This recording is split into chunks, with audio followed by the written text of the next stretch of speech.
Welcome to the Pixelated Porch Podcast. My name is Ricky, and I'm joined with fellow friendly nerds Chris and Mike. And today on the porch, we're going to be discussing movie theater memories. Remember those? But first, before we get into all that, let's see what the fellas have been up to. Chris, what'd you get up to this week? Tell us. Nothing. Mike? Great.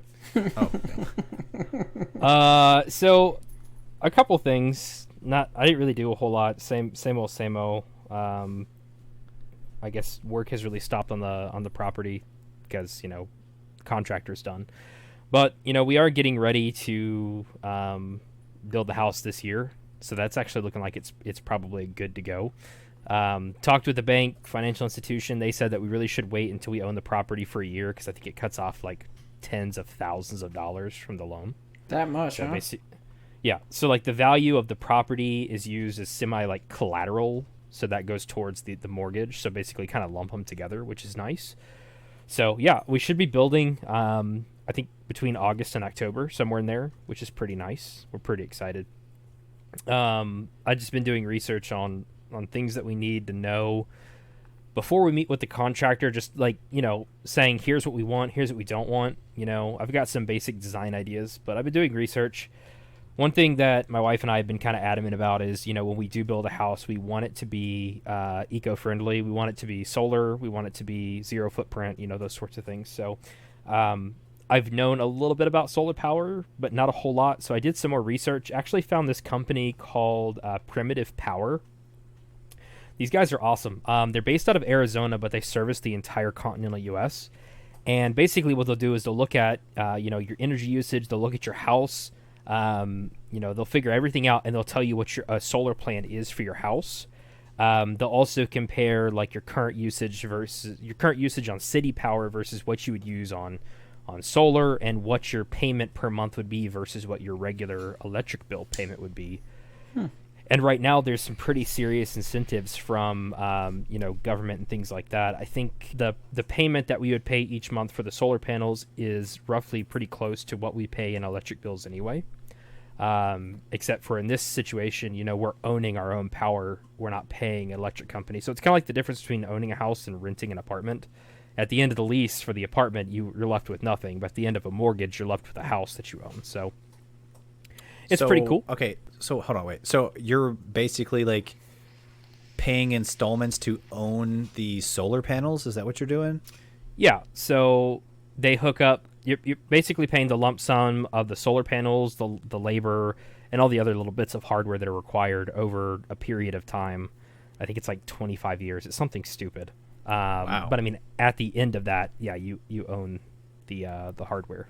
So they have really good warranties on it and stuff, which is nice. I think the warranty is at least 10 years for like craftsmanship and like hardware warranties and things like that. So yeah, had a meeting yesterday with an advisor, and he kind of walked us through the whole thing, and it was really interesting. The other cool thing about this company is that for every new contract they sign with somebody, they actually build a new or add a new solar panel system array to a country that has no access to power or clean water. So it's nice. I like that about companies when they have things like that. It's kind of like a pledge almost, which is pretty cool. So I used to get Tom's shoes for that same reason. Yeah, it's pretty neat. So I don't know. I'm pretty excited about that. I've been doing lots of research on like whole home batteries as well. So that's something I guess I had a misconception about, was like with solar panels, once the sun goes down, you immediately start using the city power unless you have a battery. So he was actually explaining that a whole lot of people don't necessarily do a home battery, so they just use solar panel during the day, which is mostly when you're using the most electricity, and at night you're using less because it gets cooler in the evenings or whatever, and you're sleeping for a good portion of it. So but the battery would be nice for like when we lose power, like I said a few episodes ago, how we lost power for over 30 hours. If we had a battery, as soon as the sun comes back, we got juice again. So I don't think Tesla does the whole entire. If you buy from us, we'll build overseas as well. But have you looked into Tesla's solar panel roof and their batteries? Because I've done some extensive research, and they're pretty nice. So they don't you can't buy the Powerwall, which is their home battery. You can't buy that without doing solar panels now, which is pretty stupid in my opinion. Yes, I looked into it, but I mean, it's kind of like Apple hype. I feel with Tesla, like, you know, you're buying the Tesla name as part of it. You know, I just feel like there are better products out there for cheaper that perform better. They may not. They may. I don't know. I'm just looking at other companies that have the same stuff. I mean, especially when you start getting all proprietary like Apple does, I start losing interest really quickly. Because, like, if you won't just let me buy the hardware that I want, then I'm not really going to go through the trouble of trying to figure out how I can buy your product from you. Take my money or don't. I don't care. Fair enough. And also, if you haven't looked into researching the quality of the solar panels that you're getting as well, because solar panel quality differs. There's a huge difference in different type of solar panels and the quality of the chips inside of there. Yeah, absolutely. Yeah, I'm just starting in the infancy of researching this stuff, so yeah, I definitely will be trying to look up to see what the panels are and everything. The solar panel roof that Tesla has is interesting, but they don't service my area, so it's essentially not even available to me. And I don't trust myself enough to be like, I need this many solar panels, and then like I get 2 hours into the day and I've got no power, you know, so yeah, I'm not smart enough for that, so I'm not even going to begin to try. The fact that this company will just come along and figure it out for me and then also install it and then also put power stations in another country, like, that's pretty cool. So yeah, it's interesting. I guess it's solar panels. Going solar with your home has always seemed like one of those things. Is like, that's Jetsons, that's the future. Like, nobody is really going to have that, but like, I don't know, it just seems really obtainable and accessible now, and solar panel costs have gone down dramatically, so yeah, it's just cool, you know, owning your own power, generating your own power, and then storing it. It's pretty neat. Yeah, agreed. I just really like Teslas because at least the roof was aesthetically pleasing, because you could choose the different types of tiles or layout that you wanted, so it would look for the most part like a normal roof, but it would be solar power instead of having a giant panel array on top of your pre-existing roof. Well, the way that we're going to do the roof on the house, what we want to do is a flat roof, so almost like a business almost. And that the whole reason for doing the flat roof is just to optimize solar panels. You know, you can angle them in any direction, or you want whatever. You don't have to worry about, you know, my roof is tilted in the wrong direction. It's facing, you know, westward or whatever, or south or what have you. So what about snow and stuff, though? For snow, I mean, we don't get a whole lot of snow up here historically. From what I've seen, it's just little bits of snow. So it just, in those situations, just brush them off. Okay. But I mean, they can be put up there at an angle. I really don't even care if you can see them. We're not going to put them up on like 4-foot like masts or anything. But okay. Yeah, they'll just be sitting up on the roof. So, but yeah, that's pretty cool. I'm pretty excited about that. I've been doing lots of research into that. I guess the only other thing that really is of noteworthy for the week, I guess two things, is I've been playing more of The Forest. That's pretty fun. I went through and beat the game and actually entered creative mode, which basically is kind of like Minecraft creative mode. There's no enemies, and you can pretty much build whatever you want to, wherever you want to, however you want to. And that really changes the game dramatically, because it goes from trying to survive mutant cannibals to just like a general survival game. And you're just building like... it's the thing I think of as Swiss Family Robinson, which I don't know if you guys know what that is. Family gets stranded on a desert island, and they basically make all these incredible like tree houses with like elevators and winches and water-powered electricity and stuff. That's basically what it feels like. So I'm building all these ridiculously large structures on there for the hell of it. But other than that, I watched a documentary series on Netflix. I started it last night, and it's really interesting, called Age of Samurais. And it's one of those topics that I like learning a lot about through documentaries. Is just Oriental culture and history. I don't know what it is about it, but like anything that's like ancient Orient is super fascinating to me. That might have part to do with like all the animes and mangas that I've seen and watched. That it just seems like a mystical, fictional place, but like it actually existed, you know? I just feel like in a lot of ways, you know, the rest of the world was doing this one thing. And it's like the Orient was doing a whole other thing, don't even compare them. They don't even exist. Whatever, it's like this may as well be on Mars. So the cool thing about Age of Samurai is it talks about a period in Japan history where there's a lot of conflict going on between the different households, and how this one guy just kind of like was like, well, I'm going to take over Japan. And he did, well, most of it. And then he stabbed himself. And then somebody's like, it's mine now. And that lasted for like 2 weeks. And then somebody other was like, now it's mine. And like, I don't know. He hasn't died yet, but I'm pretty sure he's going to die pretty soon here. So, I mean, but if you like that kind of stuff, it's a really interesting documentary on Netflix. They do like live action, like acting and things, as well as narration. So it's appealing to watch. And my wife, I was actually explaining to my wife, and she said that there's a movie that is based off of part of that documentary, which is called 13 Assassins. So, that's, I have seen that around. I've not watched it, but I've seen it. Yeah, there's it. I guess the really cool part, and I always I like these kind of plots, underdog plots, but like this guy takes over all of central Japan, huge empire this guy owns, massive army, he's very powerful, and there's just this little speck of a town full of farmers and whatever. They're basically just peasants, and he doesn't even pay attention to them. Like they don't even invade there. They don't do anything with that town. It exists. Oh, we own that now, whatever. So this little town is full of like guerrilla warfare mercenaries. And like they're really good at guerrilla warfare. So what they start doing is intercepting this gigantic empire's supply runs and taking their shit. So eventually this catches the attention of this massive ruler, and he's like, okay, go over there and take him out. It doesn't go well. So I don't know if you guys have heard the term shinobi. I know the term ninja. You guys know that, but like that's kind of where that came from. The shinobi were these peasants, and like they weren't like in the all black, like actual ninjas. They were just like farmers who knew the hillsides, who knew the mountains, knew the droughts, and like they could act in a way that military formations didn't even bother to think about at that time period. So really cool, really interesting. The ruler's son overhears the frustration of his father, so he's like, I'm just going to go there and take care of it for my dad, and he's going to be super proud of me. That didn't go well either.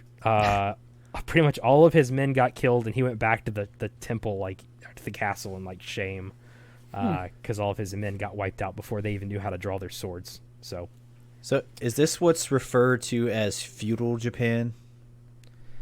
I've heard people reference feudal Japan, and it sounds like kind of what you're describing. I think so. I mean, I've heard that too. I don't know that it means like a certain time period.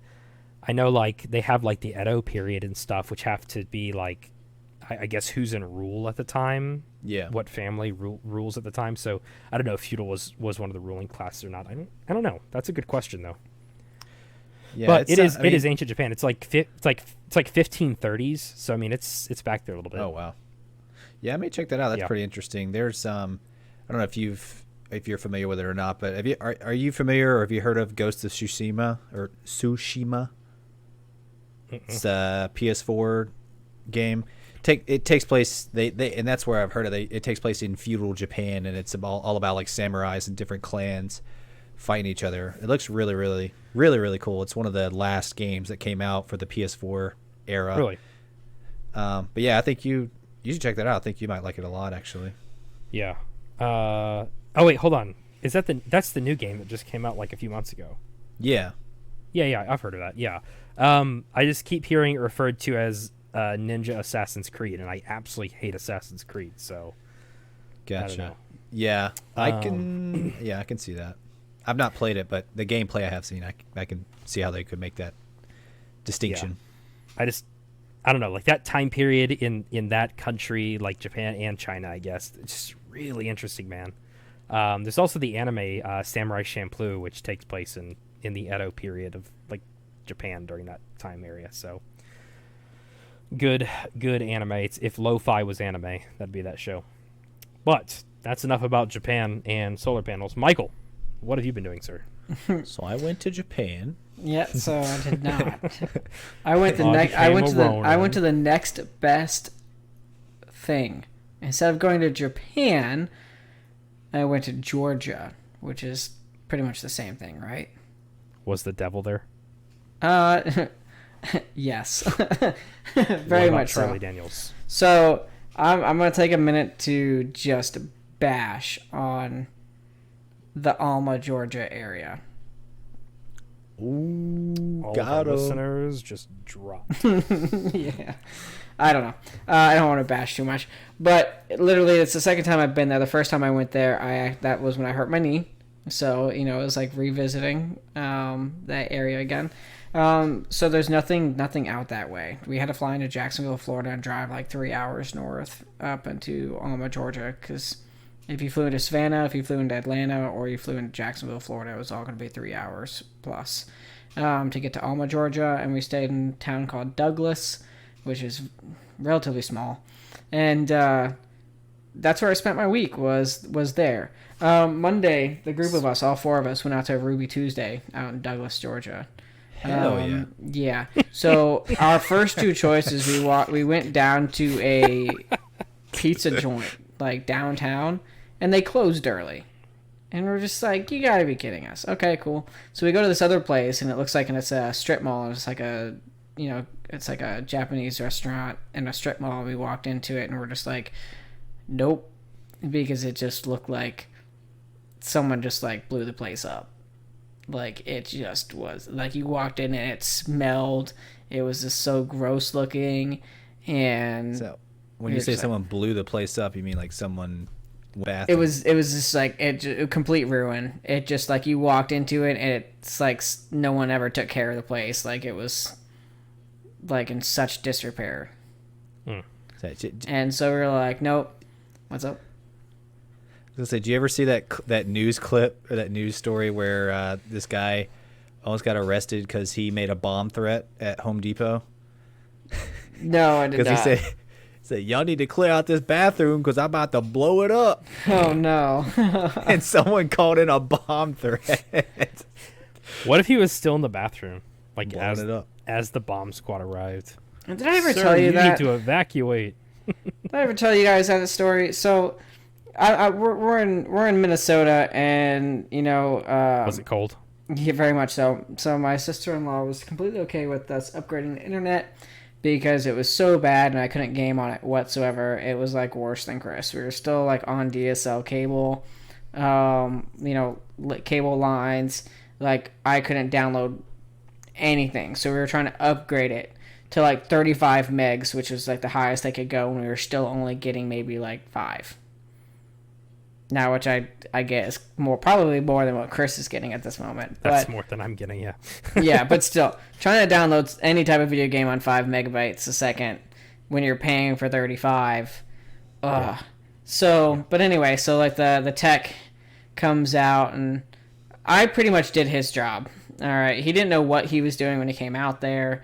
I had explained to him, and then he was trying to set up the router, and he's like, "Hey, do you have a bathroom?" And I was like, "Yeah, man, you can use it." And he's like, "Yeah, nah. man, I have to go. I went to Taco Bell. I'm sorry. You're sure I can use your bathroom? I'm gonna I'm gonna twin tower it." Whoa. Oh, wow. And mind you, I have my U.S. flag on the wall. I have all my AC-130 brass on the wall. I have my a whole bunch of military paraphernalia on it, and we're standing right in front of it. And he's like, "Yeah, I think he said 9/11 it, or and I'm just sitting there, and I'm like, "Okay, man, like." Like, I got it the first time. You have to go. You're gonna, it's just gonna look like a public bathroom at this point. I get it, But, yeah, no, that's what he said. And I was just like, one, as a customer service standpoint, you probably shouldn't walk into somebody's house, stand in front of their military wall, ask him to do your job, while you go 9/11 in his bathroom. And then proceeds to explain, blow it up, I have to, I'm like, dude, I got it. Okay. And it's like, seriously. But anyway. Yeah. So, but anyway, so Alma, Georgia, right? So we go to this Ruby Tuesday, and we waited. There's nobody in this restaurant, probably for good reason. There's probably like 4 people in this restaurant, and we're standing at the waitress table, like waiting to be seated for 10 minutes. And somebody comes up and I'm like, "Have y'all been helped?" And we're like, "No." And she's like, "Oh dear, let me go get someone." Oh dear. Yeah. So they go back. 5 minutes later, they finally come back and sit us. So we're like 15 minutes invested. We wait like another like 7 minutes for the waitress to come up. She grabs our drinks, and she's like, "Yeah, I'm gonna put your drinks in at the bar, but the bartender, she's kind of mad at me, so we'll see what happens." So anyway, we're just like, "What the fuck?" Okay, all right, whatever, you know. But anyway, so she brings back like waters for us, and she's like, "I put your drinks in the bar. You know, they should be right out." There's 2 people sitting at the bar, and this chick's like on her phone, and just like she's serving the 2 people at the bar, but she's not making our drinks. And we're just like, okay, like we pretty much ordered Jack and Cokes all around. Like, what's so hard about that? So anyway, so like we're sitting there now for like 30 minutes, and she gets our appetizers. And she at that 30 minutes, she you know, she brings our appetizers out to us. She gets our food order, and then we wait for like another 20 minutes, and she's like, "Yeah, I'm sorry, your drinks aren't out. I've asked her to make them for him again." And she's making drinks for people at the bar, and we're watching her go to the bartender and ask her to put the order in, like to make the drinks, and she's not doing it. Needless to say, we were there for an hour and a half. We only got appetizers and water, which we only had like 2 appetizers. I think we got like calamari and like chips and dip, I think it was. Ruby Tuesday's calamari. I bet that was exquisite. Dude, it was so gross. Like when you sat down in this, you felt dirty. Everything was dirty. Dust on the blinds, dust on the windowsills. Like you just felt like you were dirty. The minute I sat down, I was like, I need to wash my hands. I just need to take a shower. And anyway, so we waited an hour and a half. And at the hour and a half mark, we were so fed up because we not only did not have our alcohol, as we're watching the bartender make the drinks for the 2 other people multiple times, like feeding them like 3 and 4 drinks the duration of the hour and a half that we're there, our food never got made. The cook was mad at her. I don't know. So we talked to the manager, and she was just like, "You guys don't need to pay for anything." We're like, "No, we'll be more than glad to pay for the appetizers and whatnot." She's like, "No, you're not paying for anything." And we just left. Good. And I'm just like, cool. So that was the first night. Uh-oh. So now it's Ruby Wednesday. No, we didn't even go back. I mean, I think, like, no, we weren't giving that place a second chance. I think it was on Tuesday or Wednesday. We were just so exhausted from work, we decided to DoorDash, which is very common there apparently. All the places are delivering, and the lady at the hotel was like, "Yes, you can DoorDash. They deliver here. It's actually quite common. We deliver a lot around here." And it's like, we're cool. So we go to DoorDash and we order food at 7:45 for 4 people, and the order's waiting and waiting. In an hour and a half, at 9:15, they canceled the order for us. I have no idea. It just kept on saying, like, "Hey, we ordered at 7:45," and it said, "All right, estimated delivery time 8:05." And we're like, cool. And then it would hit like 8 o'clock, and it got pushed to 8:15. Then it got to 8:10, and it got pushed to 8:25. And each time it got closer, it just kept on getting pushed out and pushed out, pushed out, pushed out. And it wouldn't let me contact or do anything like that. And then eventually, the restaurant canceled the order after an hour and a half. Yeah, I ordered a DoorDash one time. Same thing. I got off work late, and I was like, I just want food. I don't want to have to deal with anything. The driver picked up my food, stopped in a parking lot, sat there for like 30 minutes, and then eventually it was like, orders canceled. I want food. So I contacted the whatever like help service, and they're like, "Oh, sorry about that. We'll refund you." I don't want money. I want food. And like I guess the person just like stopped in the parking lot, was like, "Oh yeah, it smells good," and just like ate it. I don't know. I have no idea what was going on with ours. It just said the restaurant's like, "Hey, we're preparing your order." we'll let you know when your driver has it. And it just stayed on that, and we waited and they waited. Were mad at DoorDash. Yeah, apparently.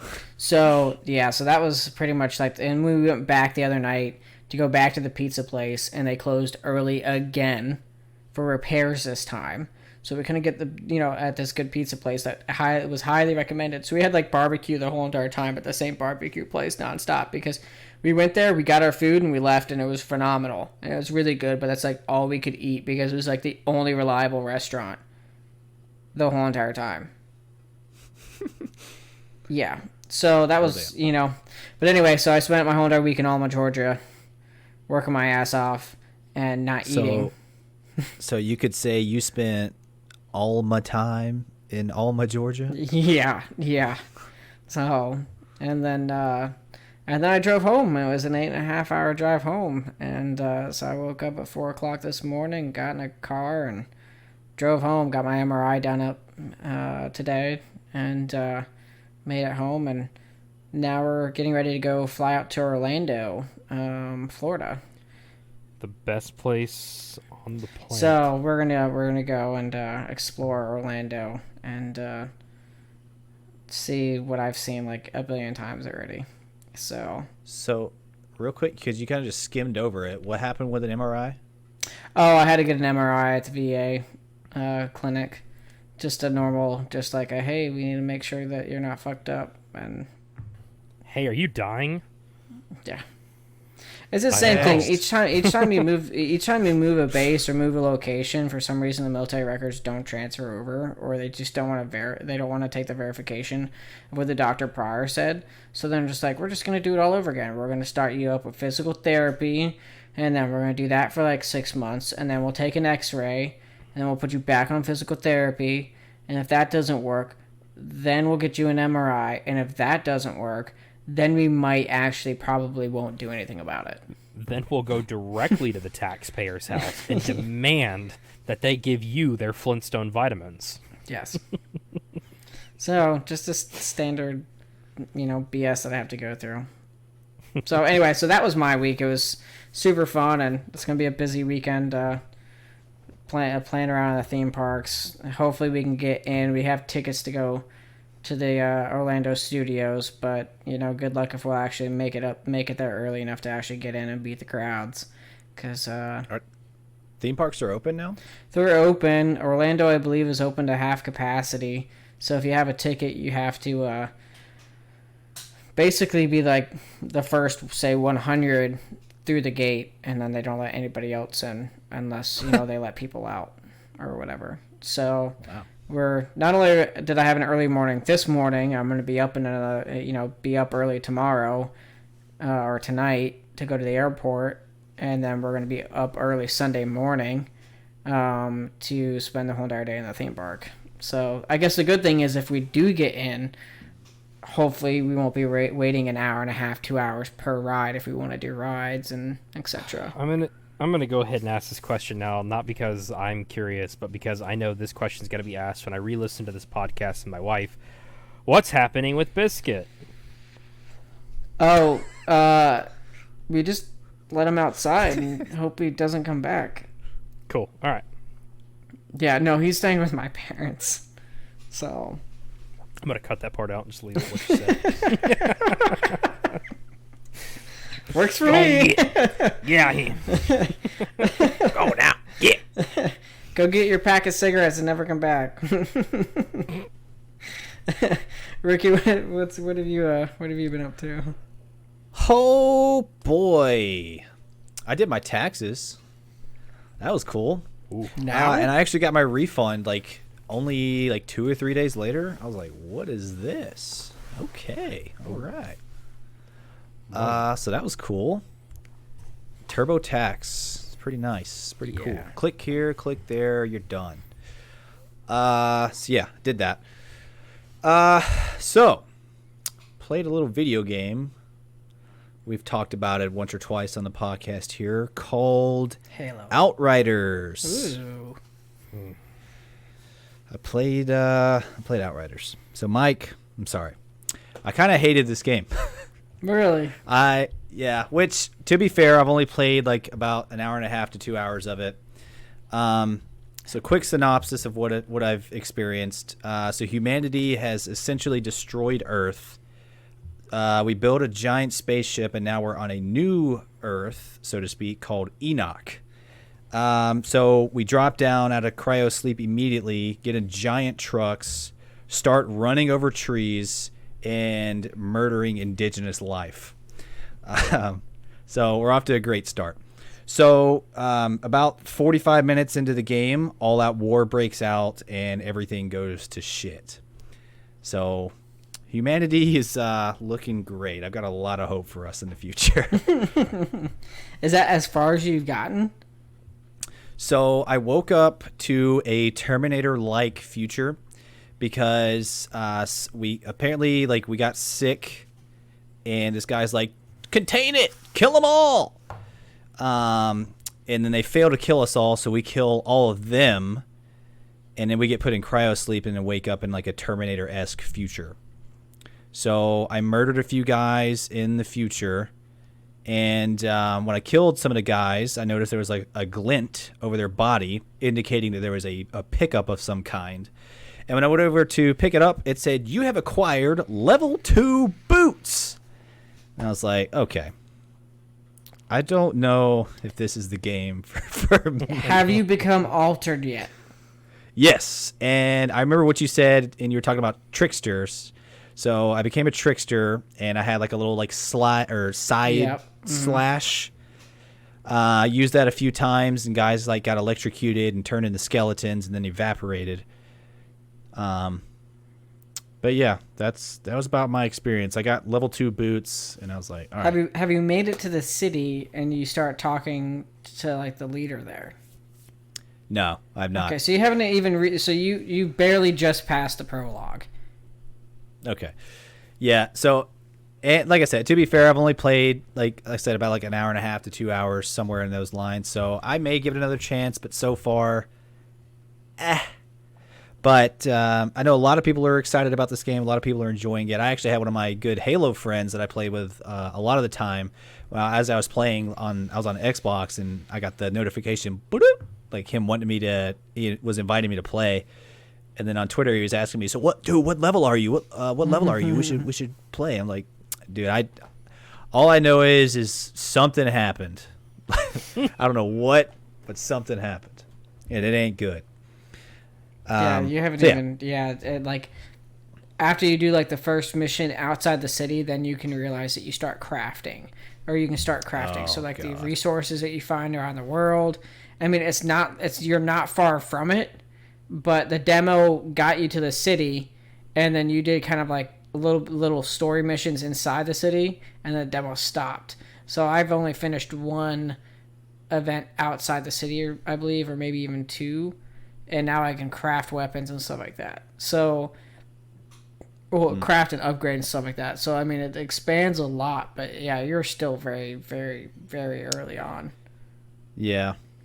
So, and I know crafting sounds like music to your guys' ears. You love, building stuff in Minecraft and forests and stuff like that. But to me, I don't know.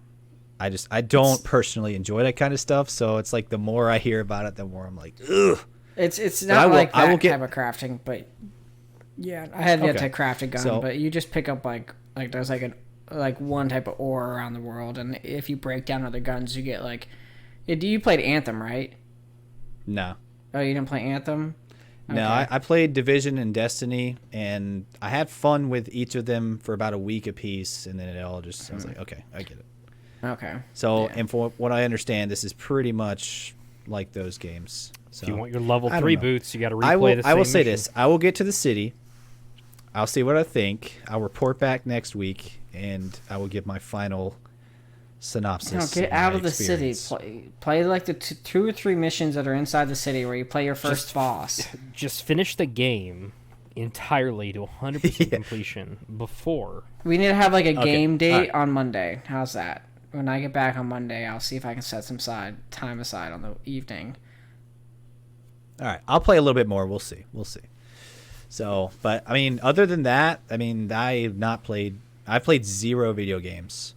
So I have nothing else to report on that front. However, I did get into a whole bunch of alien stuff, and I won't go too far deep into it, but I went real deep into it. I was just scrolling on Prime, just trying to find something. You know, I don't know about you guys, but I have a very difficult time just going to sleep in general. But it's pretty much impossible for me to go to sleep with like no background noise or anything like that. So I kind of have like something playing on the TV as I go to sleep. So then I came across a documentary called Close Encounters of the Fifth Kind. And but I initially just put it on just to have something to listen to. And then I ended up watching the entire thing, and it was like 1:30 in the morning. So naturally, as soon as the credits roll, my dog's got to go outside and pee. So I think we discussed this, but for whatever reason, like murderers love showing up when you're watching a horror movie. Mm-hmm. And that was like the exact same like feeling I had. It's like, I do not want to go outside. I do not want to be exposed to the night sky. I don't even want to look up. Like I was kind of freaked out, to be honest with you. Like it kind of got to my core. But at the same time, it was pretty interesting. I mean, the whole concept of Close Encounters of the Fifth Kind is, and I didn't actually realize this as well. I've heard them, but there's like different tiers of close encounters with aliens. I think like the first kind is sighting of an alien, or like an unidentified craft. The second kind is sighting of an actual alien. The third kind is, or I don't know, there's different tiers, whatever. So the fifth kind is, I'm sure I'm mixing them up, but the fifth kind is a new type of contact that was, I guess, quote unquote, founded or discovered by this guy named Dr. Stephen Greer. And he used to be a, what do you call it? Like a trauma surgeon. And he had like a near-death experience where he kind of had like this, I guess, conscious awakening, so to speak. Like he kind of experienced the other side, if you will. And I'm sure you guys have heard stories of people kind of experiencing that. So he kind of had this awakening of whatnot. So he ended up leaving the medical practice and started pursuing this. And what it is bold career strategy. Mm-hmm. Yeah. So, and that's, yeah. So I got really into this, and then towards the end of the week, I was like, this is very strange. So, but his whole thing is he has theorized or claims to have discovered a way to actually initiate contact with aliens. And that is what differentiates the fourth from the fifth kind. So fourth kind is actually pretty much like an abduction, like you're actually inside of a alien ship. And then the Close Encounters of the Fifth Kind is human-initiated extraterrestrial or alien contact.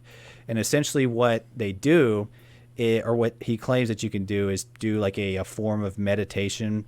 And these alien technologies, or like these far advanced civilizations that are out there, their machinery or their technology that they use, they actually interface with thought or consciousness. And they do a much better job of explaining this than I am.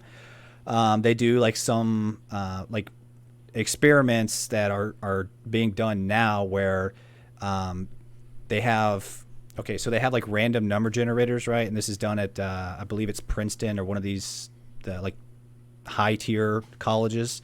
And they have an experimental lab. And what they have discovered is they have random number generators. And what they do is they either have a 0 or a 1. And the way they are is it's 50%, it's random, but 50% of the time it spits out zeros, 50% of the time it spits out ones. But what they've discovered is if people actually put their intent, like they, I guess, think intently about 0 or about 1, they can actually skew in real time the numbers that this thing is generating. No way. Which in a way, I mean, that doesn't really sound like much, but what that kind of implies is, say, if we continue to study this, then we may actually be able to find a way that we can interface with technology just by thought. I mean, there's actually like toys now. I don't know if you guys have seen that toy where it's like a little headset you put on, and it's a ball that sits on a thing that blows air out, and you can just think about it blowing air and it'll do it. I mean, and that's real. I think I saw that on Vsauce like years ago now. Isn't that what Professor X used to like, hear the voices of other people in the world? Was that helmet? Cerebro, yeah, exactly. But it's like I said, like the random number generator thing doesn't really seem like much, but that does imply that if we did know more about it, then we, who's to say these other civilizations haven't already figured that out, thousands, if not millions of years ago. So essentially, what he theorizes is there's like a cosmic plane of consciousness, and if you can tune into that, then you can get them to show up, which is pretty interesting. I don't know if I 100% believe it, but just the way that they kind of present their ideas and everything is pretty convincing. So I was intrigued, and I looked this guy up and found he's got other documentaries and things that he has out there. He's actually got like an app that you can download, which I looked at, and I was like, yeah, I'll check that out. Went to the App Store, and they want $10 for this thing. And it's like, I don't know, if you're like trying to change the world by initiating like contact with aliens, like you would think that you would make it like as accessible to people all over the world, as accessible as possible. So that kind of, you gotta monetize it. Yeah, that was kind of like my first red flag. Do your gouging through microtransactions. Right, exactly. Yeah. So then he also does this thing where you can go out on like retreats and do like meditations and like do like they call it CE5. And he's charging like $4,000 to $6,000 plus per person. What? And I'm like, I don't know. This is definitely getting into scam / culty territory here. Yeah. So, I don't know. And I looked into it, and there's like people have claimed that they've proven that he just uses like parachute flares to like trick people into thinking that they're like these aliens have showed up. I don't know. It's really weird stuff, but yeah, I watched a bunch of stuff that he's involved with, and there's another one on there called Unacknowledged, which is about like secret, government cover-ups, everything from like Roswell and how like Lockheed Martin and like Skunk Works and everything have been like developing secret alien tech or like backwards engineering reverse engineering a whole bunch of like alien technology that they're keeping from us. It's got a movie called Sirius, and then like a whole network called Gaia, which is batshit insane. It's it's fucking crazy. So I even watched I don't know, I said I wasn't gonna get too deep into it, and then I kind of dive straight into it. But yeah, I watched a whole bunch of alien stuff this week. It's very, very strange. I watched Deepwater Horizon. Watched that as well. That's about an oil rig that exploded. True story. A whole bunch of oil got dumped off into the Gulf of Mexico. Oil rig to explode? This one did. No way. Damn. Yeah. Who would have thunk? So,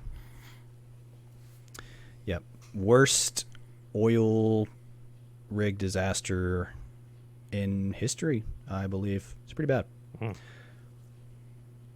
Had Mark Wahlberg in it. It's pretty good. I enjoyed it. Wait, Mark Wahlberg caused the oil explosion? Doesn't he always? It's always fucking Mark Wahlberg. You're talking about a movie.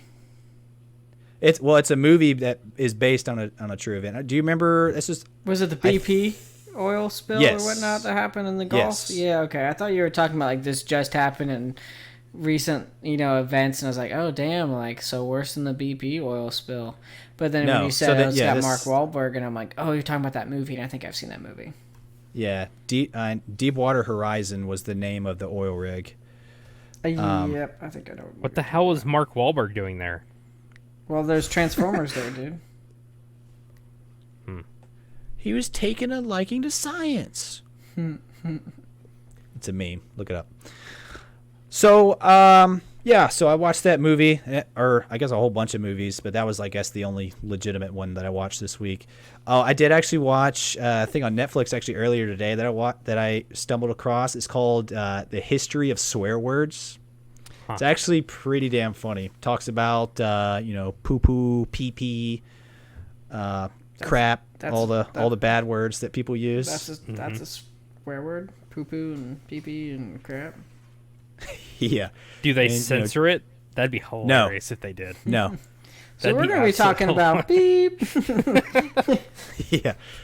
Yeah, it's actually pretty funny. It's got Nicolas Cage is the host, which is kind of funny in and of itself. But yeah, I think you guys should check that out. It's pretty good. Get to see where poo poo and pee pee came from. If your parents didn't have that talk with you when you were young. They didn't. Oh. Well, I got a show for you. I'm curious. I'm not sure if everybody poops. I think they made a book. Imagine if they made a movie adaptation of Everybody Poops. Done like what's the guy who's doing all the Star Wars? J.K. whoever he is. Rowling? Yeah. That is a woman, and she did Harry Potter. Oh, who's the guy doing the Star Wars movies? Oh, J.J. Abrams. What's the difference? One is a woman who made fuck. See? The lines are blurred. But yeah, what if they had like him do it? That'd be funny. Like just from the studio that brought you The Lord of the Rings. Just a bunch of solar flare, lens flares, and explosions and drama. And then just piles of poop everywhere. You just don't know where they come from. Yeah. Who did this? We're about to 9/11 this shit. And that's a callback. So, speaking of movies, if you guys remember at the beginning of the podcast, let's talk about some movie theater experiences and memories. You guys remember those? Remember movie theaters? I do. It's been a minute, like. Remember? Is that the place with the books? Yeah. Yeah, the books. Yeah. Yeah, I remember when Netflix first came out. I thought movie theaters were gone forever. Like, I was 100% convinced that I would never step foot in a theater again. Do you guys have that thought? Do you guys still have that thought? No. No. But I definitely could see, like, back when, I guess only people from the area we grew up in, the rave movie theater, like, when that was, like, it used to be the hopping place to go. Like, everybody was there. There was lights, and there was, like, fog machines and stuff. And then, like, there was just some brick wall they hit, and it's like no one was ever there. Ever. Like, you'd go there, and there'd be nobody there. Yeah, I would say definitely on, like, certain days of the week, like, it would pretty much be dead. Yeah, I remember even that place, they would have, like, spotlights on the roof, and you could see it for, like, miles away. Like, that was the place to go. Yeah, like, I remember the line out front was... It was like going into an amusement park. It was... and the lobby was always slammed. Like, just trying to go through there was ridiculous. Yeah. Who's ready to give us their money? Step right up. So, but yeah, I thought it'd be kind of fun. I enjoy going to movie theaters. I haven't really gone in a while for obvious reasons. I made the mistake of going to see Tenet in theaters. I think I talked about that on the podcast. Me and Amanda went and were literally the only people there. Really? It was a very surreal experience, yeah. I felt super guilty, but I was so excited to see this movie. Because this was actually before, so now, of course, we have like WB on HBO Max, where they're doing like the movies that premiere on HBO Max that are also in theaters at the same time, on the same day. And that's a pretty cool idea. Do you guys like that they're doing that, or do you think that they should only be like exclusive to theaters, or like exclusive one way or the other? I mean, I think that the idea of moving towards a streaming platform is a very smart idea. That's just the way technology's marching to, But I mean, there is some like nostalgia for going to a movie theater. I just feel like it is nostalgia for going to a movie theater. Yeah. I don't think, like, I don't know about you guys, but I would 100% prefer not to do something than to do something. It's a whole lot easier for me to sit on my couch and watch a movie than to have to, like, put on outside clothing that isn't pajamas and drive my car and then pay $30 to go see a movie in a movie theater with sticky floors, you know? Yeah. So like I don't know what how I feel about that. Like for the most part, I don't really care about movies anymore or going to go see movies in movie theaters. I really just go for the atmosphere now. And now that movie theaters have gotten a lot nicer, especially with like the reclining chairs, and some of them have gone to like the bar feature to where you can go and get alcohol as well, and you can get your popcorn, you can get pizza and food, and you can sit in a recliner and then watch a movie and listen. See that big 100 million foot screen, TV with amazing surround sound and vibrating chairs. I think that's a cool experience, but at the same time, like even if it went to streaming and Netflix, I just don't care. I'm not a moviegoer, so some movies, like I don't remember what the last movie I saw in movie theaters was. I really don't. I think it might have been 1918 or 1911. Whatever the World War, 1917. 1917, close, somewhere around there. I was, one of those dates. Whatever. That might have been the last one that I saw in theaters. I'm sure that I might have seen another one, but I mean, honestly, I'm just not a movie theater goer. So, I mean, if it comes to a streaming platform, great. I might watch it. Probably won't. I just don't get sucked into that. It's coming only to this, and yeah, I'm like, cool, I'll watch it if I guess that argument could be said about like going to concerts too. I mean, it's pretty much the same thing. You could either listen on Spotify or Apple Music, you can listen to the band, or you can go see them live. I guess. Oh, I don't know. Let's see, like, I don't know. I think a live show is like completely different. Like it's a whole nother experience to me. I'm more invested in music than I am in movies. It is. I mean, you're still watching the same MP4 regardless. But like, I don't know, like I think Mike just said, like, it's an experience. You go there, you smell the popcorn, you see all the crappy arcade games in the lobby, you hear the babies screaming while you're trying to watch the movie. Like, it's part of going to the movies. Like, that's why you go. Yeah. So I guess I mean that about like listening to music on like your iPod Shuffle versus going to actually see a concert. Like it's just hearing the song in two different formats, even though it's the same song or movie or whatever. Yeah. I'd like the I guess having the option of either or. I really kind of like what WB is doing with their movies, and I hope that kind of thing goes forward into the future. Like maybe more companies start jumping on that kind of bandwagon, because that's how I watched last week, the Godzilla Godzilla versus Kong was that same thing. Like it launched in theaters the exact same day it was streaming. So I think that's really cool. I remember because COVID really was the thing that really kicked that whole trend off, because I remember the first movie that I think was originally supposed to come out in theaters, but then they decided they were only going to do it on streaming platforms, was The Invisible Man. If you guys have seen that, and I thought that was such a cool idea. And I remember actually we rented that movie. It was like $20 to watch. I think you had it for like 24 or 48 hours, but you could watch it for as many times as you wanted to.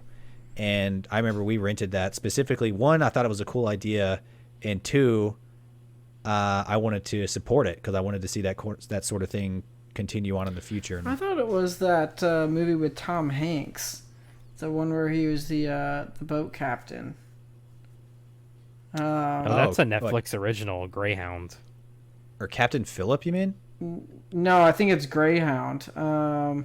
It's either Netflix. It was either Netflix original or it was Disney. No, it's on Disney Plus, I think. No, it came out on Apple. Apple TV. It wasn't an Apple TV original. It came out on Apple TV first, and then he kind of like regretted that he went straight to Apple TV.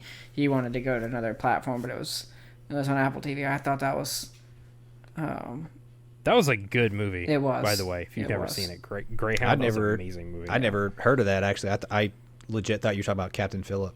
No. With the Somalian pirates. Another boat movie where he's a captain. So, but no, that was a good movie. Yeah. Cool. Okay. But yeah, I kind of like that idea of, I guess, of having the option of either or. So I guess people who want to go see it in theaters can, but if you want to watch it at home, you can also do that. Because it's kind of like a mixed bag for me. I guess I tend to only go for like movies that I'm like super excited about, you know.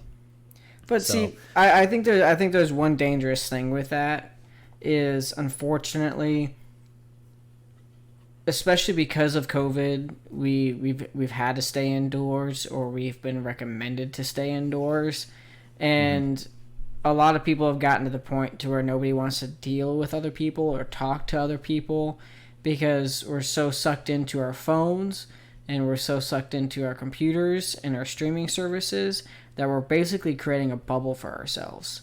I mean, if you look at your screen time, about how much time you spend on your phone, and then how much time you're sitting there in front of your TV.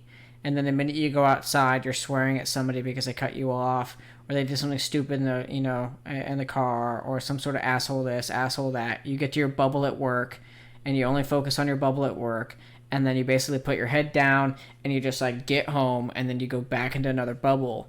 And I feel like if we continue making it to the point I did to that where, stuff anyway. True, but Right. like I kind of miss the point, miss that of going out and talking to your neighbor, like chatting with like the people down the street, having like house parties or get-togethers or stuff like that. That's really, it was a tradition that's really gone down the wayside, and one of the things that my parents always said is like, with all the crap that you see on social media and all that fun stuff, and you think about how horrible people are, and the world's going to shit. Have you ever thought about like going to talk to your neighbor? Like have you ever talked to your neighbor? Like there's not like usually most people, like the real people that are out there, like there's not a care in the world. They understand that, but it's not reality. But we get so sucked into these devices and these tools that are convenient, but we've gotten so sucked into this convenient lifestyle of, well, I'm just going to do this because it's convenient and I don't have to deal with anything else. Well, it's not really making you a well-rounded individual if you're just going to stay in your bubble all the time. So Ricky, you said like choices and things like that. So like if you had the option, you went to go see Tenet and there was nobody in the theater. If you had the option, like without like feeling guilty, like would you choose to go to a movie theater where there was nobody, like it's just you and Amanda, or like would you choose to go with a group of people? Well, in a world where COVID does not exist, I would I don't know, I like the experience of having a whole bunch of other people in the theater. I think it's really cool. Like I remember, and so I guess we can kind of segue this into one of the other questions I had, but I guess like weird or I guess like movie theater memories or experiences that you have. But I remember when we went to go see AVP, or Alien versus Predator, in theaters. God. And this is years ago, before everybody knew how terrible that movie was. But I remember there were like parts in the movie, like where I guess like when the alien and Predator like finally face off with each other, like the whole like theater like just erupted in applause.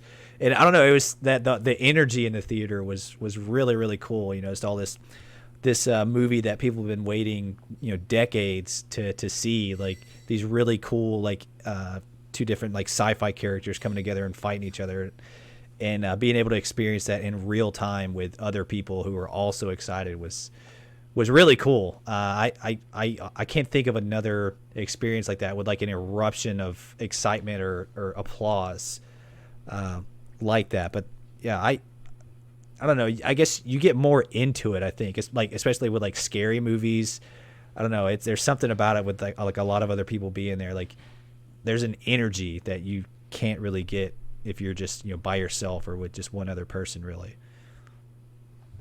So I don't know, do you guys have fun or weird memories from the theaters over the years? I have one that comes to mind, and I kind of mentioned it off podcast earlier, but I think it was the first Paranormal Activity movie that came out. I think it was the first one, but I'll probably be corrected by my wife, who knows the whole timeline. It's the one where there's the robot in the pool and the ghost pulls the robot out of the pool. So that should tell you everything you need to know. You mean the behind the screen AVP? actor with the fish line that you can't see that pulls the robot out of the pool? Yeah. No, it's like, I don't know. They have a pool and they have a camera that faces the pool, and like at one point the little robot that cleans the pool gets pulled out. I don't know. It's like of a father and his family, and the plot I didn't even pay attention to. I hate the Paranormal Activity movies. They're jump scare paloozas. So Yeah. there's no story. Yeah, There's no nothing. It's just jump scares. I have not even bothered. But I went with a couple friends. It was pretty close to Halloween. So we went to this movie theater in this town where it was kind of, I guess, older, and it wasn't, the brightest, cleanest part of town anymore. So, me and my little hoodlum friends fit in just fine. It's weird. Like, we'd go there and skate and wouldn't have to worry about the cops coming and, like, telling us we can't skate there. But there was a Halloween spirit store right next door to this movie theater. So, it was perfect. We can go there and look at Halloween stuff, and then we can go watch a horror movie. So, went to go see this horror movie. Oh, my God. It was hilarious. So, we get seated in this movie theater. There are these two very large ghetto ladies sitting next to us. I don't think they had any white teeth. I think they were all gold. Very nice. They were very nice. But, like, I don't know. Like, because the movie's all jump scares, they were, like, screaming the whole time. And it was hilarious. Like, there's this one part where there's, like, there's a baby.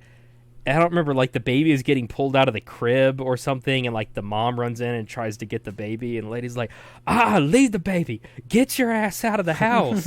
Holy God. It was just that the whole movie. We couldn't breathe the entire time. It was just hilarious. Hell no. Get out of there. Don't go in there. Yes. Ah. Exactly. It was hilarious. That's probably the most, like, I've ever laughed at a movie in my life, and it wasn't even supposed to be funny. Yeah, it was definitely worth the experience of going there, because otherwise it'd just been me and my little dumb friends cracking wise at the movie, and that's not funny, because what do we know? Throwing Skittles at the screen. Yeah. Never done that. I guess that was one other experience that I used to like doing. It doesn't really tie to a movie in particular, but it was like smuggling food into the movie theater. Like, see what kind of strange foods you can smuggle in. I think one time I got a full lasagna in there.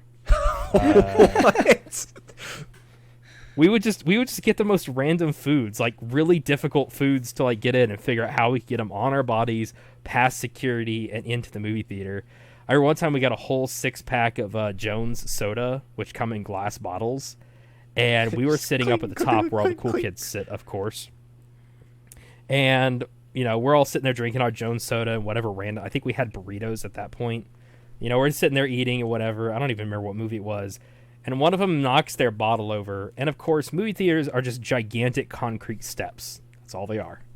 So from the top floor, you hear roll, roll, roll, tink, roll, roll, roll, tink, roll, roll, roll, tink, all the way down to the floor. And oh my God, they're drinking beer. It's soda. Yeah.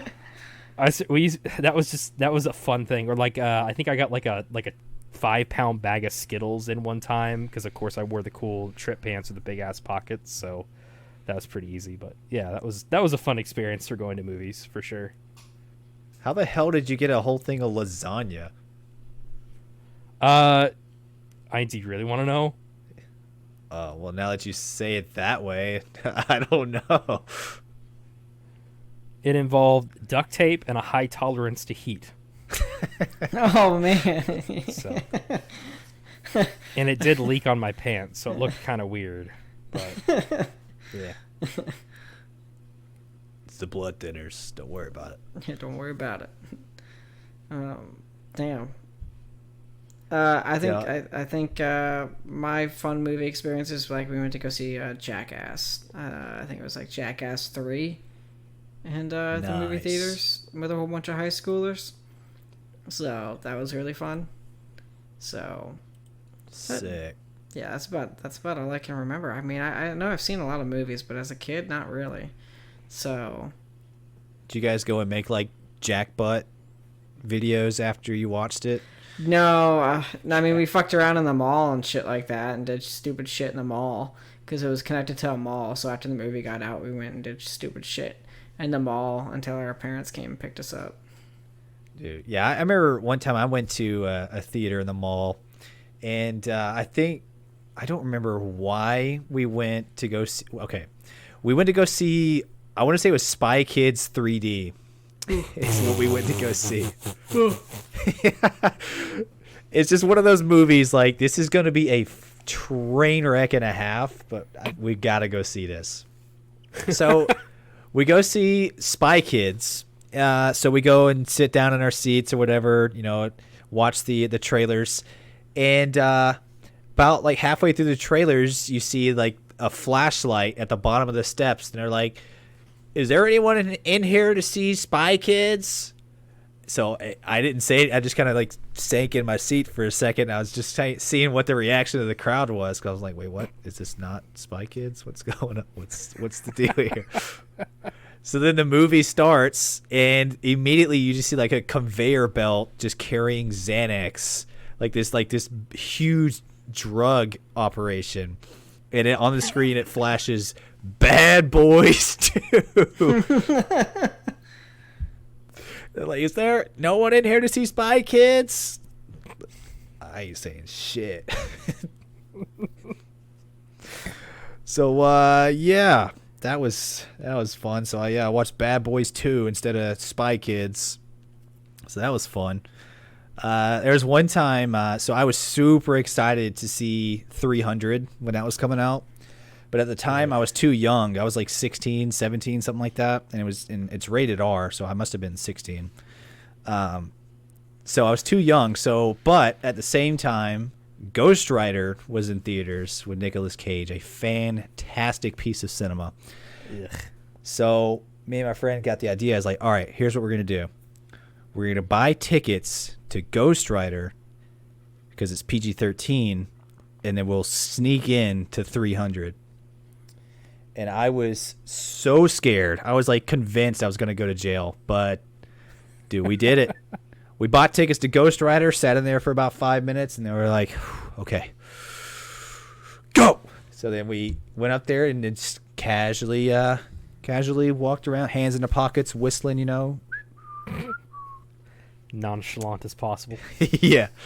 And in to watch 300 we went. And it was a grand old time. So yeah, that was pretty fun. Oh, I remember actually, Mike, you talked about this. 1917. Went to go see that in theaters. Was pretty excited to see that one. A one take war movie. That sounds sick. Hell yeah, I want to go see that. So we're Spy Kids 3D. Yeah. Is there anyone in here to see 1917? Oh no, not this again. Yeah. Shit.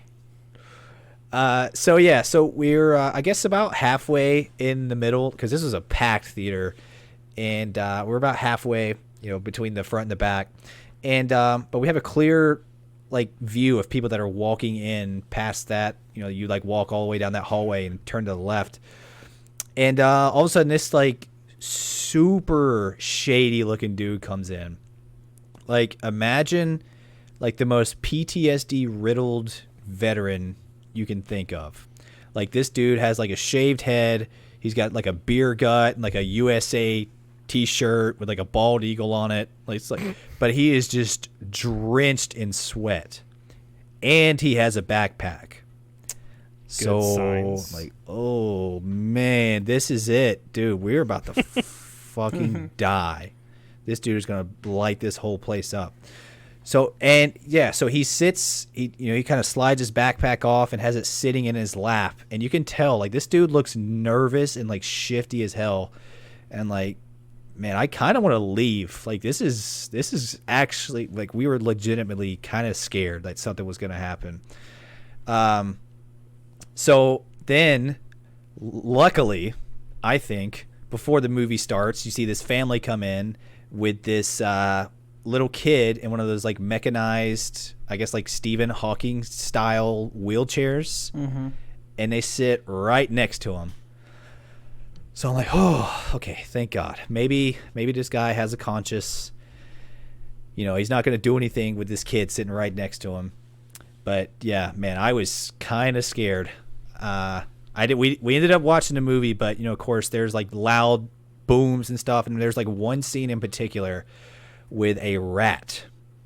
And if you've seen 1917, I'm sure you know what scene I'm talking about. But it's very dark, kind of silent, and all of a sudden this rat shows up and he trips a wire that makes a gigantic explosion and everything goes dark. And I jumped out of my seat. I was like, shit! Like, I've been hit! No! But yeah, luckily we made it out of there. But yeah, I was super sketched out by that guy. We still talk about that on the regular because that was very sketchy. Huh. So, but yeah, that was fun. Do you guys remember the first movie you ever saw in theaters? Yeah. So, I remember we had just moved to Alabama. Trying to think of what year that would have been. Maybe we didn't move there permanently. I don't remember. Anyway, we had just gotten to Alabama. We were on Maxwell Air Force Base. My dad had been gone for a while. I mean, I was a dumb little kid, so I don't have a concept of time back then. I just know he was gone for a while, and usually when he came back, like it was a big special thing, we'd go do something. So we went to the base movie theater, and we watched Lion King. I don't remember anything about the movie. I remember the candy I had, though. And, like, as soon as Ricky told me this topic, I was desperately trying to find what this candy was because it sounds disgusting. But I can't find any trace of it. But it was like a little jug, and it had, like, crumpled up Oreo in it. Like, if you just took Oreo, put it in a blender, and put it inside of a little plastic tin, that's what they sold children as candy. So that's what I ate for the movie. I remember not liking it, and I think that's it. I don't remember anything about the movie though. But I remember we did go see Lion King. Yep. The CG one? Yeah. I was a little kid up until a couple years ago. So yeah. Whenever that new movie came out. Yeah, it was the original Lion King. I saw it in theaters, but have no memory of it. The first movie I ever saw was candy. 3 years ago. Knowing Chris, I mean, I probably could have pulled that off. Yeah, I saw King Kong versus Godzilla. That was the first movie. For me, I don't remember. I remember the first movie I saw, or at least what I recall is the first movie I saw that I wasn't supposed to see. Over at a friend's house for a sleepover. So it's not a movie theater, Michael. I know, but that's like the first movie I remember seeing outside of the house that wasn't like vetted, because all my movies were like, just like same thing with my music, all movies were vetted. So my parents would watch the movie first.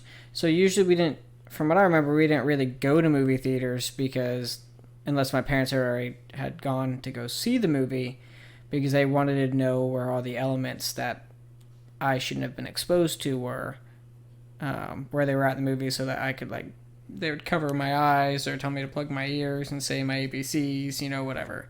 So, wow. So usually if they saw it in theaters or on DVD, it'd come home, they'd watch it the night before, preview it, and if it was good for us to watch, then we'd watch it the following night. So they kept a pretty good lock and key on the movies from what I can remember. But Signs was the first movie I saw that I remember seeing outside my parents' known supervision, and I was at a sleepover. I know it's not a movie theater, but I don't honestly remember my first movie theater experience. I don't even remember. I don't think I can remember past Illinois, honestly. Let's see. Yeah, maybe Alabama. Yeah, I don't remember. I don't remember going to the movie theater in Alabama either. Yeah, let me see what the judges say. Okay, yeah, we can allow it. We'll allow it. So survey says. Yeah, dude. Yeah, Signs. That movie kind of freaked me the hell out. Yeah, what signs did they talk about? Like stop yield signs. Yeah, yield signs. I'm really afraid of yield they signs. Did? I don't know how to talk. I don't want to talk about it. How do I merge? Close Encounters of the Yield Signs. So. Oh God.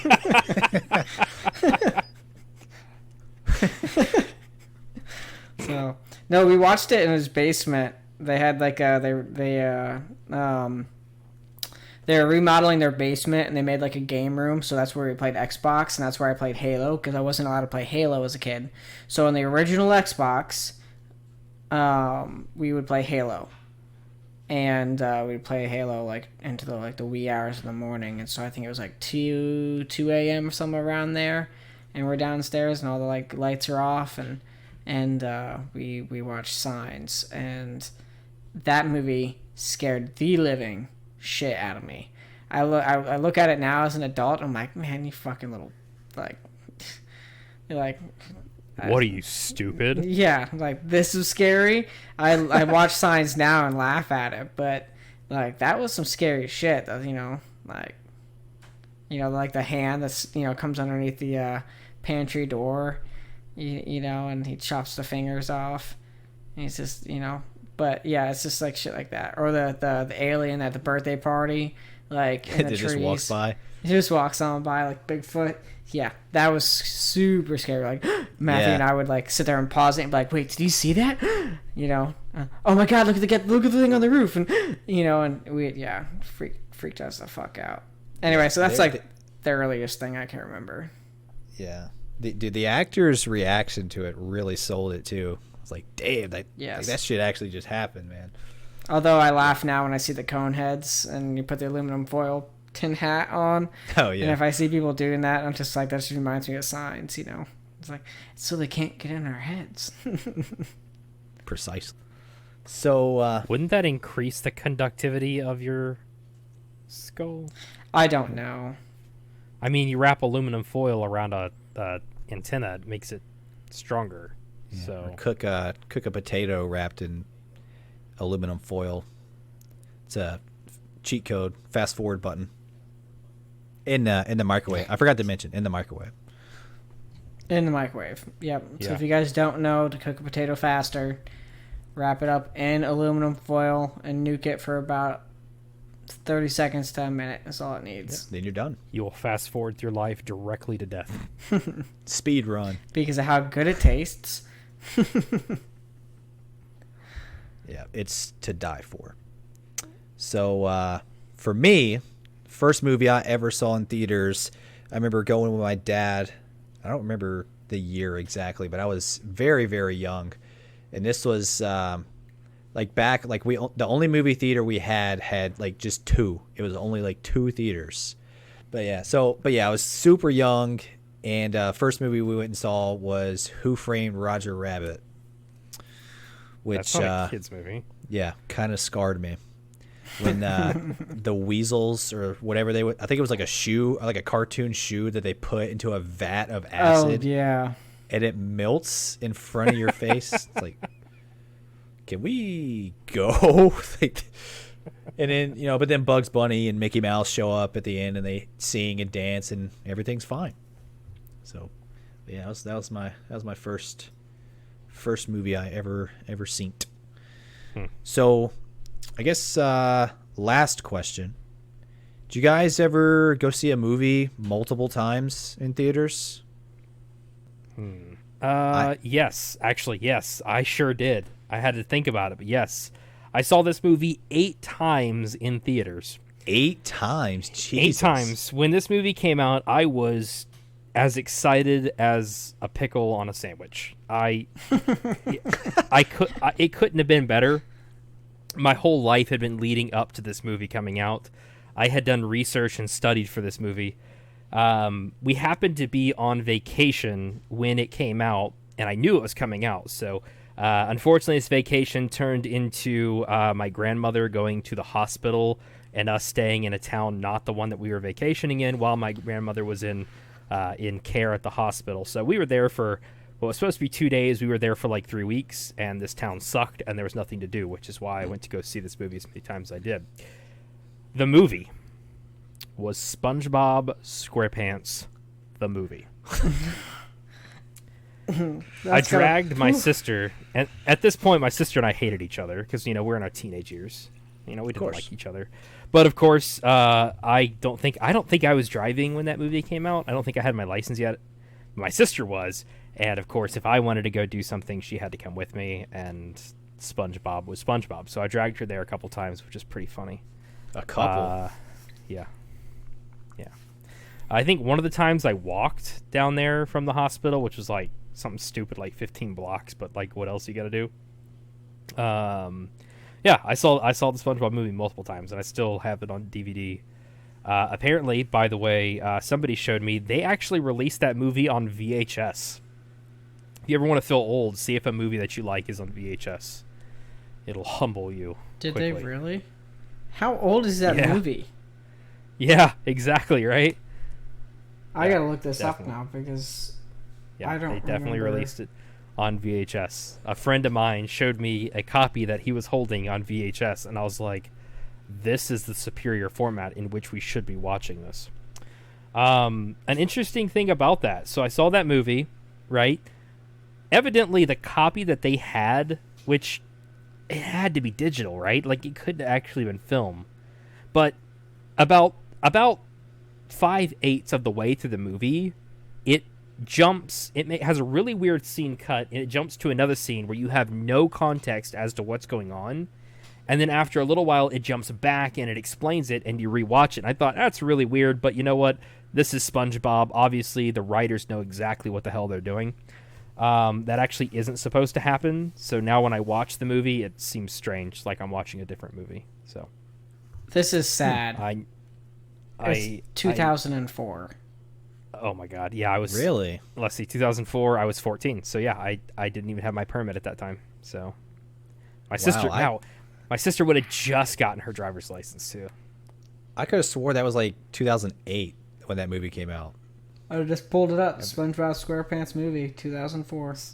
So it was Wow. totally appropriate that I went to that movie. I thought I was much older and like it was like, oh, why is this guy here? But no, I was 14. Yeah, I should have been watching SpongeBob. November 14th, 2004. Nice. Yeah, I would. Yeah. Okay. Yeah, I definitely saw that movie a couple times in theaters. So definitely worth it.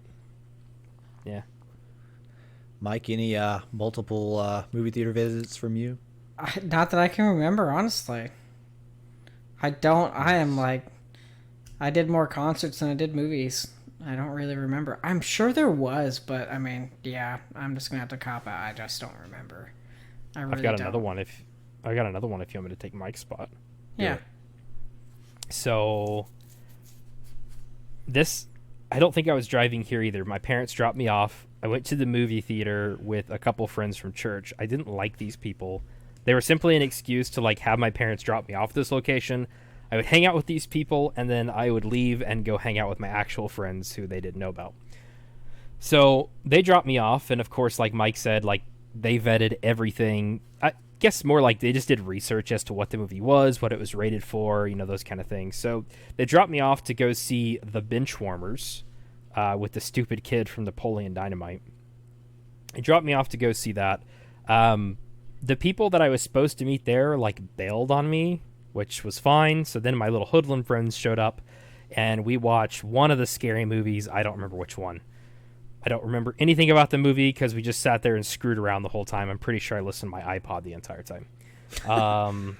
So then I realized I had an issue after the movie was over and it was coming close to the time that my parents were going to come pick me up. They were going to ask me, how was the movie? They knew more about the movie than I knew about the movie, including the actors and what the themes were about. So I guess I didn't go see the same movie twice, but technically, per their impression, I did. I was like, it was so good. I want to go see it again. But, we were just laughing the whole time. I didn't really pay attention to the plot. I think it was about baseball. And, then I had to actually go rewatch The Benchwarmers. That's a really bad movie. Yeah, I remember enjoying it at the time, and I'm pretty sure I went and saw that in theaters too. But I remember Nick Swartzen like yelling at the sun because it like burned his skin. Who? Actor in the movie. But yeah, I'm sure that movie does not hold up well. It was like Rob Schneider, Napoleon Dynamite, and Nick Swartzen. I just hate that Napoleon Dynamite kid. Like, I don't know. People that try hard to act stupid just offend me on a core level. And not like offensive like it hurts my feelings. Like offensive like when somebody rubs a balloon against like, something and it makes that horrible noise. Like that kind of offensive. or like styrofoam vibrating Yeah. in the back seat. Yeah, I've Yeah. never been a big Yeah. fan of Napoleon Dynamite because of that. Yeah, that It kid, just that seemed- kid's like styrofoam rubbing, Yeah. against the seat. Yeah, exactly. I enjoyed it. Napoleon Dynamite. Really? I hated that movie the first time I watched it. I was like, what the hell did I just watch? And I watched it again. I was like, this is genius. This is hilarious. I even had like the vote for Pedro's shirt and everything. It was I bet you did. chapstick. Yep. It was good. It's funny. Hmm. So, yeah, I saw a couple. Did you think of one, Mike? You look like you had an epiphany. Okay. So, Nope. Not at all. so yeah, I saw a few. The first one I saw multiple times, which I guess you could say I've saw 2.5 times in theaters, was War of the Worlds with Tom Cruise. I don't know, something about Yeah. that movie just struck a chord with me, and I was like, this is the greatest movie mankind has ever known. And that movie actually gave me like nightmares, but I don't know, I loved it. Just the sound that those tripods make, like that deep roared sound, freaked me the hell out, but I could not get enough of that movie. So went back and saw it, and then I came back and saw it a third time, and about halfway through the movie I fell asleep. So So much for a good movie. yeah. So yeah, I saw War of the Worlds 2.5 times in theaters. I know exactly what you mean about that movie, though. Like, I remember seeing that in theaters and, like, watching the horizon around, just waiting for, like, a flash of lightning or something to happen to see one standing off in the distance. Like, with Yep. that, like, its head twisting, how they do. Yeah. Yeah, I know what you Yeah, I need to go back and revisit that movie, see if it holds up. But yeah, I was all about some War of the Worlds there for a while. So the other two, I've seen 2 other movies multiple times in theaters, and that was Star Wars Episode 7. Loved that movie when it came out. I was super intrigued by it. I don't know, and just I got caught up in all the Star Wars hype as well. And I was all about Star Wars there for a while. Like I had watched all the previous movies in preparation for this LL one. Cool J wrote those, right? Yes. Yeah, Yes. of Harry Potter fame. So, but yeah, Star Wars Episode 7. I was super excited for it. Watched it 3 times in theaters, like back to back to back. I mean, not in the same day, but very close proximity as far as time is concerned. I was super excited for Episode 8. Watched it 1 time. Absolutely hated that movie. Episode 9 came around, and I did the same thing. I went and saw that movie like 3, possibly 4 times in theaters. And I don't know that I will ever watch them again. Because, I don't know, it kind of ruined everything for me. Like, Episode 8 was just a giant wrench thrown into everything. And it kind of ruined the trilogy for me. Now we're talking about That's Star funny. Trek, right? Yeah. It's kind of funny because, I mean, like, when you think about it, Episode 4, 5, and 6, 5 sucked. But, 4 and 6 were pretty good. And then they released Episode 1, and it was like, oh, this is pretty interesting. And then 2 came out, and it was horrible. And then 3 came out, and it's like, oh, this is pretty good. So it's funny that they actually followed that same pattern with the 3. Yeah, they just... Star Wars is... I don't know. I feel like I'm a Star Wars fan, but at the same time, I kind of hate Star Wars because it's kind of... Some of the movies kind of actually suck. But, I don't know. I find the universe intriguing, I suppose, but it's also cheesy as hell. Okay, so then would you recommend that they redo all the movies and recast actors? And hopefully This is dangerous territory. I mean... Some of those movies could use some work. Whether they do like reshoots with the same actors or new ones. Maybe. I mean, I don't know. I'm not opposed to it. I know a lot of nerds in the world are super pissed off of even mentioning the thought of doing that, but You may as well Yeah. rewrite the Bible. right. Yeah, true, I guess. But Well, I mean, yeah, if, like, people are why going to not? complain of, like, well, you did half the series, like, half those series is good and half the series sucks, and why not make a completely Well, new two-third- series? two- Yeah, like Two-thirds of it is remakes good. and then 1/3 is Yeah, just remake them or remaster them or something, recut them, in 30 years or something. Why not? Do it. I know it wasn't part of the trilogy, and Yeah. this is kind of off topic, but Rogue One, like, I think I've seen that movie about 10 times. My dad and I found that together, and, like, we loved that movie. It Yeah. was really good. Like, it Yeah. was just a fresh take on the Star Wars universe. And like I said earlier, it's kind of like the underdog scenario where, like, just this group of rebels takes to guerrilla tactics. But yeah, that movie is slamtastic good. Yeah, I would definitely agree. I mean, I actually went and saw that in theaters as well, and I remember actually being disappointed by the movie. I was kind of let down because I was excited for some of the actors that were going to be in there, or once I finally did see them. I remember, like, Forrest Whitaker in particular. He was Saw Gerrera, and, like, he shows up for like 5 minutes, and then he's no longer in the movie at all. I don't know. And the guy who, like, gets her out of the hole in the beginning, and then he, like, raises her, and they go back and find her. He's got, like, the face mask, and he blows up. Yeah. And then her dad as well. What's his name? Jen? Or no, is that her name? Her name's is it? Jen. Galen. Galen or Galen. so. Yeah, I was like, I really like those actors, and then they just kind of are in the movie like 5 minutes apiece, and then they just die. I think part of it, like, I think we were expecting to be watching episode 7, and, like, the whole movie we were like, all right, where are the big name actors? Where's the story going to pick up? And the whole movie we were lost as to what the hell was going on. Like, this doesn't even seem to fit in the same universe. And then there's that end scene, which I'm not going to spoil anything, but there's that end scene, and we're like, oh, okay. Yep. Now we get it. It clicked.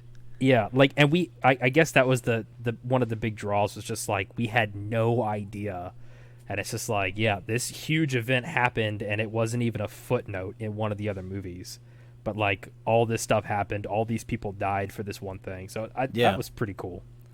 Yeah, and it actually felt like an actual war movie. Like, Yeah. there's lots of gunfights and things like that. Like, it actually feels like a war in space. Like, they did such a really good job with it. Yeah, definitely. I think that's probably what I liked about it too, was they didn't focus so much on, like, the magic voodoo lightsabers stuff, which, I mean, that's part of the Star Wars universe, but, like, I don't know, it felt more like the games, like Battlefront. Yeah. Yeah, it was more like Battlefront. Like, there's a city under siege, and, all the teams are moving around doing their own little missions and stuff, and then, oh shit, the AT-ATs are here. Yeah, definitely in my second and third viewing of that movie, I really, really enjoyed it more than I did. I guess I was expecting one thing, and I was kind of let down, but then once I kind of readjusted my expectations and watched it again, it was fantastic. Really, really good movie. So, but yeah, I think that'll about wrap it. I think we're about an hour 40 in, so I think that'll about do it, unless you fellas have any other things you want to add. Do you want to do worst movie we ever saw in theaters? Oh, worst. Oh, I got to think about that one. I was not prepared. But yeah, I guess, if you want to share that, go ahead. Oh shit, I don't know one. Oh, I gotta think about it too. You know one, Mike? Midsummer. Care to I don't want elaborate? to talk no. So I got wrapped into that movie with my friend Joey and my wife Brandy.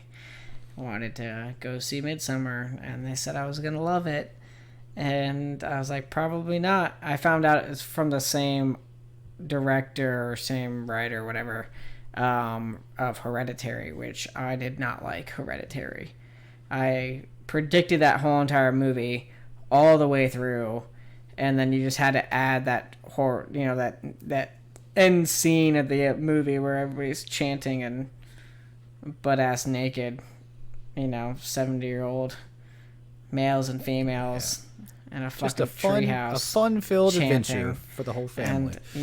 But no, Midsummer, I was predicting it all the way through, so I'm like watching it, and I'm like, wow, and I'm like, this is what's gonna happen, and Brandy's like, how do you know that? And I'm like, foreshadowing, like this, and this, I predicted it, but what was weird was we were watching it in theaters, and I believe we've talked about it on the podcast before, but there is like what feels like a 30-minute long graphic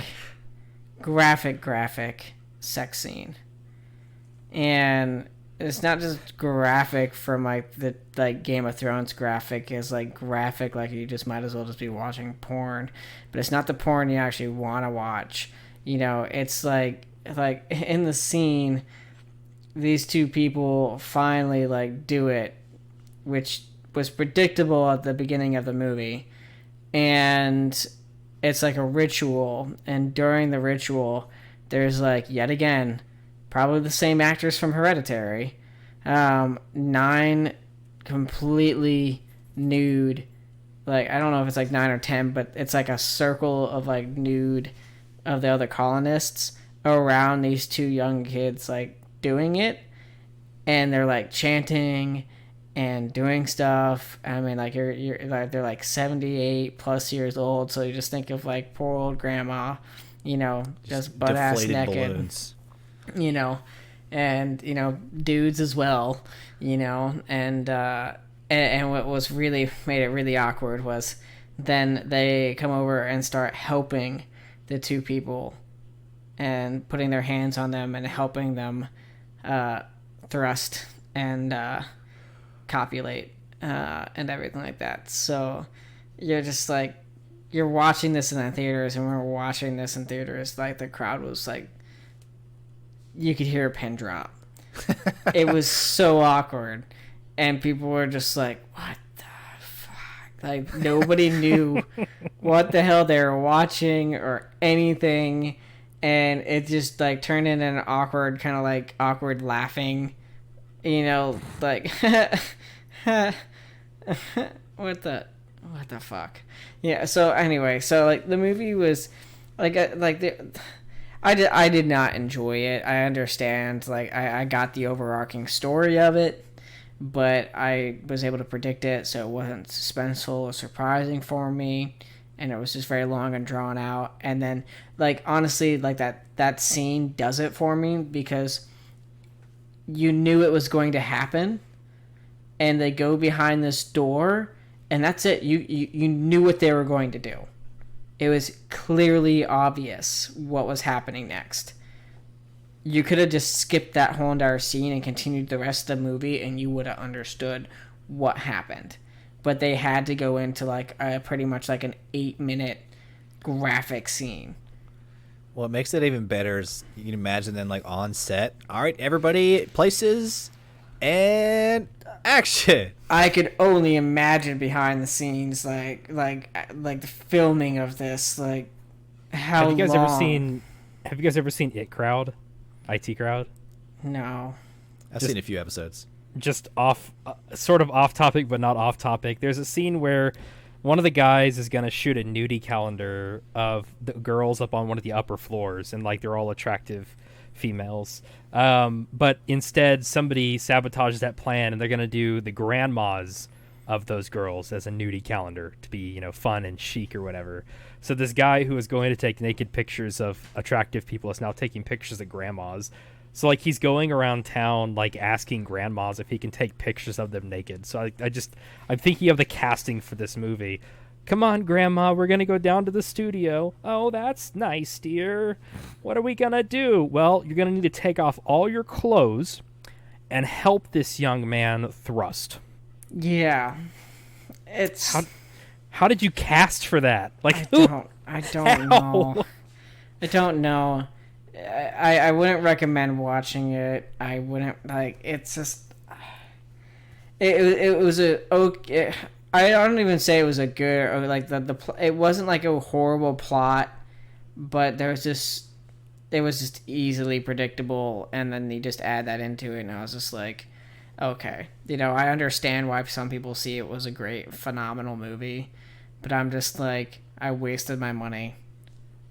I could have just gone, like, I could have been doing anything else but this. So, like, for me, that was, like, hands down, like.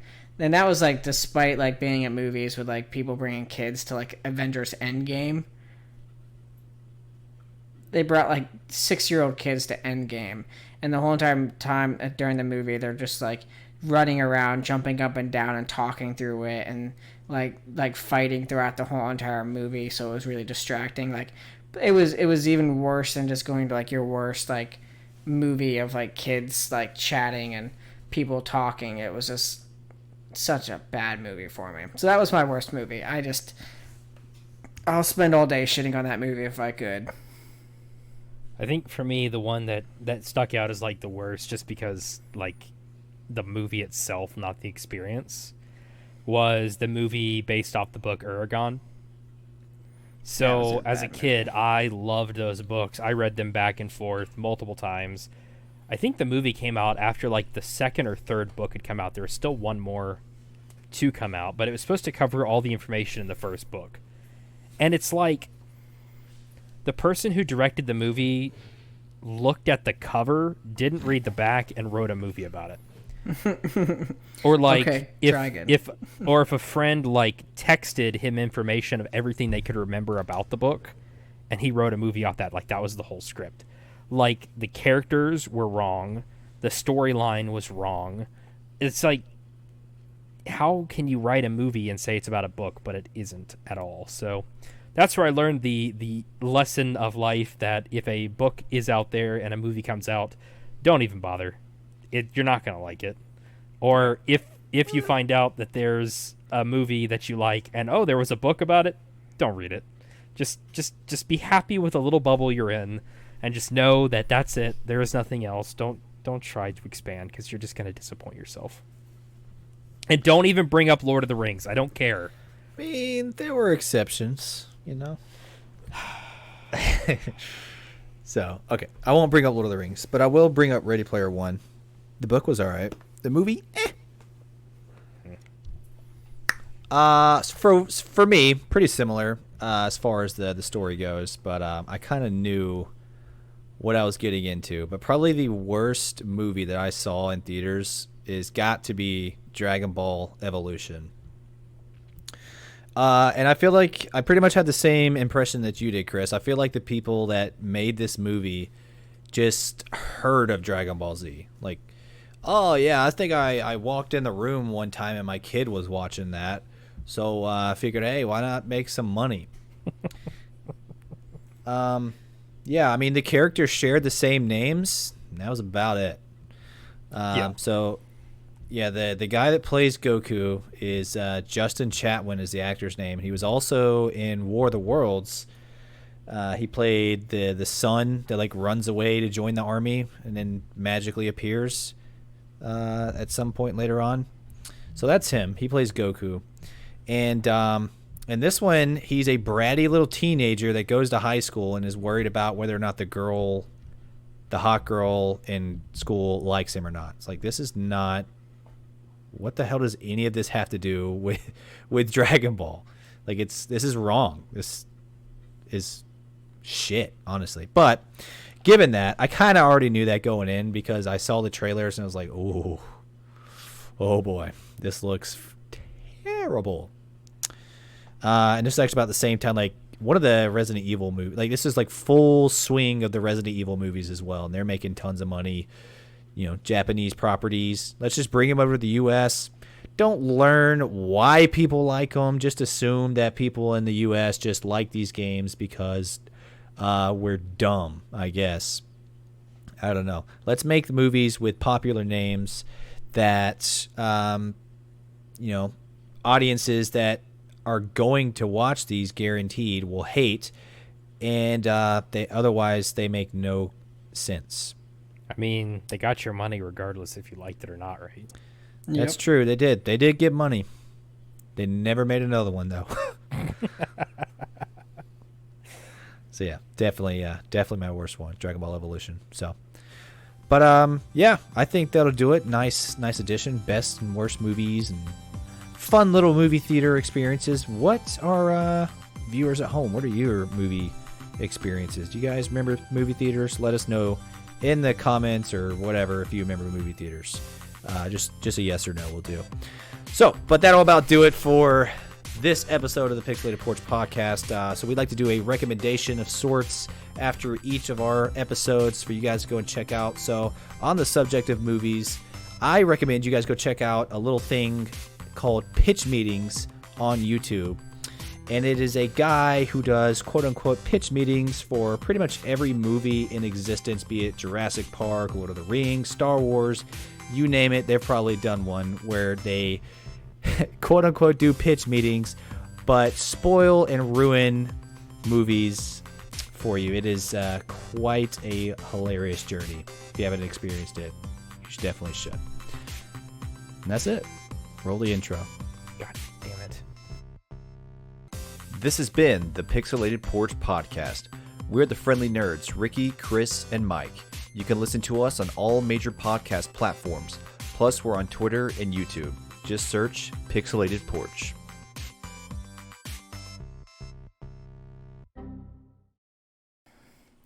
Yep, and we're gonna be instead of I'm going to be a tourist.